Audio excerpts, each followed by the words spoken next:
আমি আর ফ্রি ফায়ারে থাকতেছি না, এটাই হচ্ছে আমার অফিসিয়াল স্টেটমেন্ট। আজ থেকে ফ্রি ফায়ারে কোনো ভিডিও আমার এই চ্যানেলে আপনারা দেখতে পারবেন।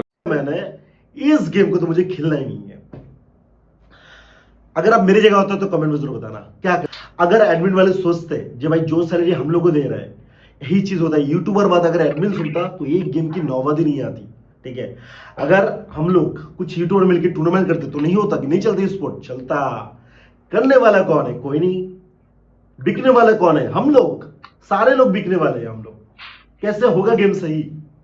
अब देखो, अभी मैं आवाज उठाया था कि मैं এই গেমটা যত পুরনো ততই আমরা পুরান লিজেন্ড গুলাকে হারাচ্ছি। যারা একটা সময় গেমটাকে জন্ম দিয়েছিল, যারা একটা সময় গেমটাকে ধরে রেখেছিল সারা দিন রাত কষ্ট করে, আজকে তারাই বিদায় নিচ্ছে। আমি স্বেচ্ছায় সজ্ঞানে একটা কথা বলতে চাই আপনাদেরকে, যদিও বা এটা বলতে আমার নিজের কাছেই অনেক কষ্ট হচ্ছে। আজকে থেকে এই চ্যানেলে আমি আর কোনো ফ্রি ফায়ারের ভিডিও আপলোড করব না। আজকে থেকে আমি ফ্রি ফায়ারকে বিদায় জানাচ্ছি। আর কোনো ফ্রি ফায়ারের ভিডিও আপাতত আমার থেকে পাবেন না। এটার দুইটা কারণ আছে, আমি দুইটা কারণে এটা করছি। চলো কারণগুলো জানার আগে আমি তোমাদেরকে একটা প্রশ্ন করি, কেন কি কারণে আগে আমরা এই গেমটা খেলেছি আর এখন কেন কি কারণে গেমটা ছাড়তে যাচ্ছি? আগের মতো গেম খেলে সেই একটা ফিলিংস পাচ্ছি না, সেটার মন্তব্য তোমরা তোমাদের কমেন্ট বক্সে জানিয়ে দিবা।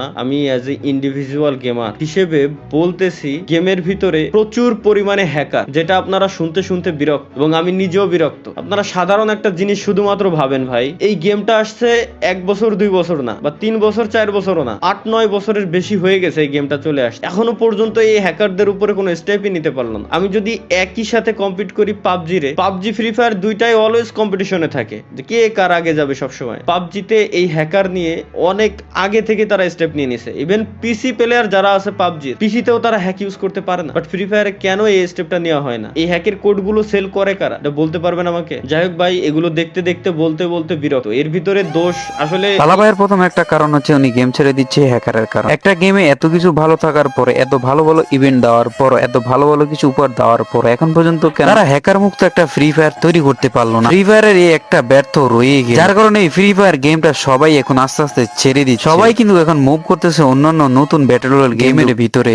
ঠিক তেমনি আমাদের তালাবাই এমনকি জ্ঞান সুজন গেমিং এমনকি রাইস্টার পর্যন্ত ওই গেমগুলাতে মুভ করে ফেলেছে। হয় নাই। মাঝে মাঝে গেরিনা অফিসিয়াল পেজ থেকে পোস্ট করে যে আজকে 6 লাখ হ্যাকারের আইডি ব্যান হয়েছে, কালকে 5 লাখ হ্যাকারের আইডি ব্যান হয়েছে। বাট কই ভাই, এখনো পর্যন্ত পার্মানেন্ট কোনো সলিউশন তো দেখলাম না। আইডি ব্যান তো পার্মানেন্ট ডিরেক্ট কোনো সলিউশন না। গেম খেলা অবস্থায়, গেমে থাকা অবস্থায় আপনি ডিরেক্ট ব্যানের কোনো স্টেপ কেন নেন না? আপনারা কেন করতে পারেন না? এত বছর হয়ে গেল এই গেমটারে কি কাস্টমাইজ করতে পারেন না? গেমে কি শুধুমাত্র নতুন নতুন স্কিন, গান স্কিন, এটাই কি? এভাবে কি গেম চলবে? কোনোদিনও চলবে না। তো যাই হোক, পয়েন্ট না, এভাবে গেম কোনোদিনই চলবে না, সেটা আমরা সবাই জানি। গেরিনার লাস্ট একটা আপডেট ছিল 28 নভেম্বর, তারা নাকি গেম থেকে 1,42,000 প্লাস আইডি ব্যান করেছে। আইডি ব্যান করেছে নাকি এটা জাস্ট একটা পোস্ট দিয়েছে, আমরা এডিট আগা করা কিছুই বুঝতেছি। যদি এতগুলো আইডি ব্যান করা হয় তারপরও কেন প্রচুর পরিমাণ হ্যাকার গেমের মধ্যে আসতেছে, প্রশ্ন থেকে যায়।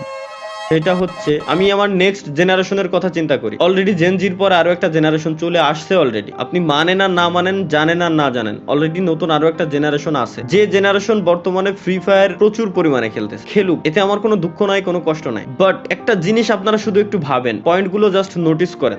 এই নতুন জেনারেশন গেমের ভিতরে আসতেছে, ই স্পোর্টস তারা খেলবে, একজন ই স্পোর্টস এর প্লেয়ার হবে তারা, দেশের নাম উজ্জ্বল করার জন্য বাইরের কান্ট্রিতে তারা যাবে। এই আশা নিয়ে তারা যখন গেমের ভিতরে ঢুকতেছে, গেরিনা তো এইভাবেই গেমটাকে বর্তমানে প্রমোট করতেছে, তাই না? যে স্পোর্টস এর দিক দিয়ে। তো এই আশা নিয়ে একজন প্লেয়ার যখন গেমের ভিতরে আসবে, নতুন একজন প্লেয়ার গেম খেলা শুরু করবে, তখন তার পাশাপাশি তার যে অপোনেন্ট থাকবে, যে এনিমিগুলা থাকবে, এনিমিগুলা গেমের ভিতরে গান স্কিন পারচেজ করছে, গান স্কিনের এক্সট্রা অ্যাবিলিটি আছে, গাড়ির এক্সট্রা অ্যাবিলিটি আছে, প্রত্যেকটা জিনিসের এক্সট্রা অ্যাবিলিটি আছে। ওই অ্যাবিলিটি ইউজ করে যখন ওই প্লেয়ারটাকে মারবে, তখন ওই প্লেয়ারের মাথায়ও সেম জিনিসটা কাজ করবে, কারণ তারা ছোট, যারা নতুন জেনারেশন আসছে তারা ছোট। তাদের মাথায় একটা থটই আসবে যে তাইলে আমিও গান স্কিন কিনবো, নাহলে আমি তো ওরে মারতে পারতেছি না। এতে করে জোর করে তাকে গান স্কিন কেনানো হচ্ছে, জোর করে তাকে টপ আপ করানো হচ্ছে। সে স্বেচ্ছায় করতেছে না, জোর করে তাকে করানো হচ্ছে। এটা আপনাকে মানতেই হবে, 100% আমি বলবো আপনাকে মানতেই হবে যে এমনটা হচ্ছে, দিনকে দিন হইতেই আছে। পে টু উইন গেম হয়ে যাচ্ছে টোটালি। হ্যাঁ, তালাবাইয়ের এই কথাটা সত্যি, কারণ এর পর আমি নিজেই গেমে যখন ভালো একটা নতুন কোনো ইভেন্ট আছে,